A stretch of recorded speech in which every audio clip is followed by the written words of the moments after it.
Hello everyone, and welcome back to your daily government and financial news update.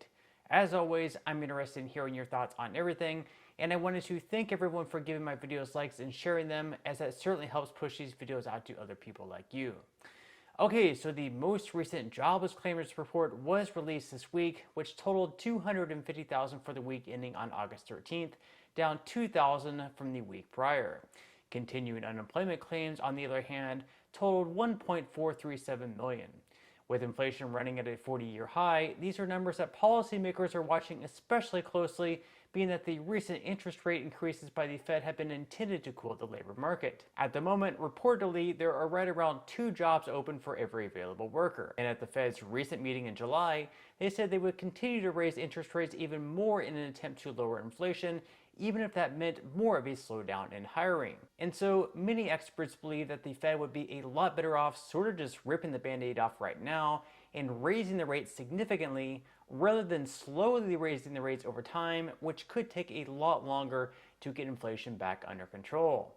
Now, other than jobless claims remaining pretty steady, unemployment has remained extremely low nationwide as well, specifically in 22 states where rates have been at or below 3%. And so President Biden took to Twitter for a good old pat on the back, writing, a record high 22 states have unemployment rates at or below 3%, and 14 have their lowest on record. And we're seeing progress on fighting inflation and lowering gas prices.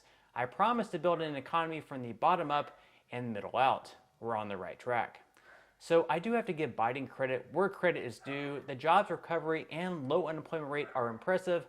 However, disappointingly enough, every month since Biden's American Rescue Plan was signed into law, real wages have fallen. These wages are basically taking whatever wage increases workers have seen and subtracting the amount of inflation year over year.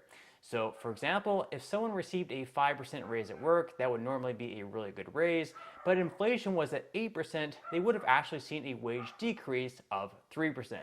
Now, I'm sorry if anyone hears my dog in the background, he's going a little bit crazy right now. And so, carrying on now, every month since February of this year, 2022, year over year, workers have seen a wage decrease of at least 2.5%, which again is pretty damn disappointing. As far as gas prices go, a decrease from over $5 per gallon all the way down to $3.92 per gallon is certainly impressive as well, but still, all you have to do is zoom out just to see how bad the price of gas still is. When President Biden took office, gas was still around $1.50 cheaper, so really, until it gets back down to that target, there's really nothing to celebrate. But of course, the PR department for the Democratic Party, otherwise known as CNN, took to Twitter to also celebrate the recent drop in gas prices, writing, "Next time you stop at a gas station, think of it as a $100 a month tax cut, or maybe $100 a month raise."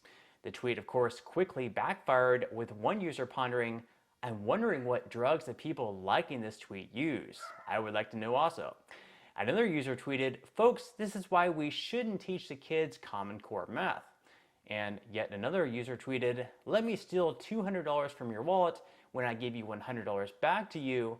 Think of it as a raise." This reminds me completely when you have stores triple the price of everything in their store, then announce that everything is 50% off in a blowout sale to make it seem like you're saving a whole lot of money, when in reality, you're still spending a lot more than before. So once again, slow clap for CNN. Journalism, folks, truly at its finest. Okay, so now moving into some news regarding Social Security, where yesterday I received a comment asking about the possible $200 monthly raise for beneficiaries.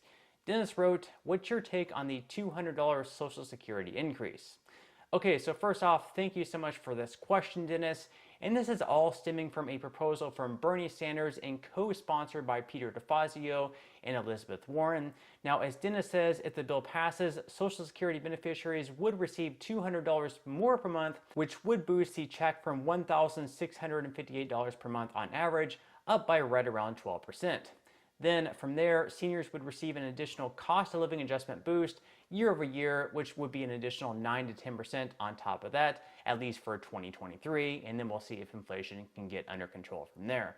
Additionally, they would change the way the cost of living adjustments are calculated, as they would base the cost of living adjustment off the CPIE rather than the CPIW. The difference between those two are the CPIE more accurately reflects the things seniors spend on, such as healthcare expenses, and according to the Senior Citizens League, if the CPIE had been used to index the annual cost of living adjustment for Social Security, a senior who filed for Social Security benefits over 30 years ago would have received about $14,000 more in retirement than compared with the CPIW.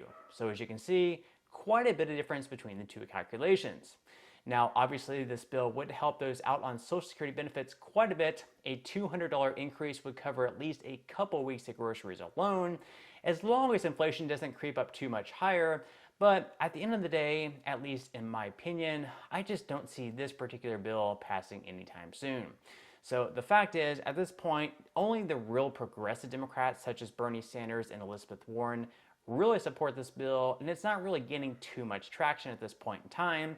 If they were all that serious about getting something done for those on Social Security, then they could have easily put it in something like the American Rescue Plan that passed in March of last year, or perhaps made an even bigger effort to have something in the Inflation Reduction Act, which just recently passed. Still, even though I don't think this particular bill will pass, I do think they'll have some type of Social Security reform bill within the next couple of years, mainly because it's going to be absolutely necessary to do so, being that most experts believe that the Social Security Trust Fund will be completely depleted within the next 12 to 13 years. What they do, though, is pretty questionable, whether it's making people wait longer to receive Social Security retirement benefits because they're saying that people are living longer, therefore they should wait longer. That would be a really bad thing to do, in my opinion, at least pretty unfair for those who are waiting to receive the benefits, or raising the income limit for which people pay Social Security tax for. So right now, employers and employees each pay 6.2% of wages up to the maximum of $147,000 per year. So if they raise that up to a higher number, that could allow more money to come into the system. Of course, whether this bill proposed by Bernie Sanders to raise monthly benefits by $200 passes or not, I'll definitely make sure to keep everyone updated along the way. Okay, so now quickly moving into some money news, where stocks very disappointingly fell way off on Friday to end the week, with the S&P 500 down by 1.29%, the Dow Jones down by 0.86%, and the Nasdaq in the red by 2.01%. With the market tumble on Friday, the 4-week winning streak for the S&P 500 officially came to an end, where it was really looking good for about 4 weeks there. Although over the last month, the S&P 500 has still been up by 6.78%. Year to date, due to the horrible first half of the year though, the S&P 500 is still down by 11.84%. And with the Fed continuing to raise rates over the rest of this year and probably next year as well, it could be a pretty volatile market. Regardless, it definitely wouldn't be a bad time to start investing, or if you've already started investing, to continue dollar cost averaging in. So if you would like to receive 6 free stocks and $5 worth of Bitcoin, in the comment section below, I will be leaving a link where you can receive just that from my partner in Webull. And even if you don't feel like investing at this time for whatever reason, just because you need cash for other disposable income, to pay for bills, to pay for groceries, gas, anything else, I totally get it. Once you receive the free stocks, what you can always do is sell them for what they're worth and then transfer that money right back to your bank account. So in total, you should be receiving a value of right around $50 or more for the stocks that you sell. Some people have actually received a lot more than that, some people over $3,000 in the past. Now this money will be taxable by all those new IRS agents that they just hired, but still you can think of that as just some free extra money with just a few minutes of work. But on that note, I'm going to go ahead and wrap up this video, and if you enjoyed the content in today's video and you would like to see more like it, I would definitely appreciate it if you would give this video a like, subscribe to my channel, and make sure to ring the notification bell. That way you won't be missing any of my future videos. And until next time, I hope you have a wonderful rest of your day, and I'll see you in the next video.